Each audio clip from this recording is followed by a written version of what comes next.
வந்தே மாதரம். தாய்நாட்டை நேசிக்கும் ஒவ்வொரு இந்தியத்திலும் குடியரசு தினம் ஒரு திருவிழா. சுதந்திரத்திற்காக போராடிய வீரர்களின் தியாகங்களை நினைவு கூறும் நமது அரசியலமைப்பு சட்டத்தின் மாண்பை போற்றவும் வந்திருக்கும் இந்த இனிய நாளில் நமது குடியரசு கொடியை போற்றி ஒரு கவிதை. கொடியேற்றி குடியரசு தினம் கொண்டாடுதல் மட்டுமல்ல தேசபக்தி.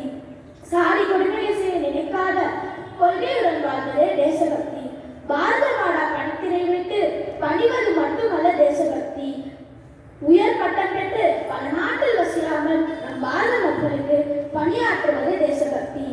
தியாகிகள் பெருமை நினைத்து தினம் பேசுவது மட்டுமல்ல தேசபக்தி. திறமையை வளர்த்து உலகில் நம் தேசத்தின் புகழ் உயர்த்துவதே தேசபக்தி. இந்தியா என் நாடு வெறுமனை இயங்குவது மட்டுமல்ல தேசபக்தி. நம் இன ஒற்றுமை இயற்கை வளம் சீரழியாமல் இதயம் வைத்து காப்பதே தேசபக்தி. குடியுரிமை தந்தது, விடுதலை பெற்றது, அம்பேத்கர் சட்டம் வகுத்தது, மறுமலர்ச்சி பிறந்தது, இந்தியர் மனம் நிம்மதி கொண்டது. வேற்றுமையில் ஒற்றுமை என்பது நம் மகிமை. தாய் பாசமும் தாய்நாட்டு நேசமும் தாய்மொழி பற்றும் உணர்வில் கலந்தால் உலகம் செழிக்கும். நாட்டுப்பற்றை நெஞ்சில் கொண்டு தினமும் சொல்வோம் வந்தே மாதரம்.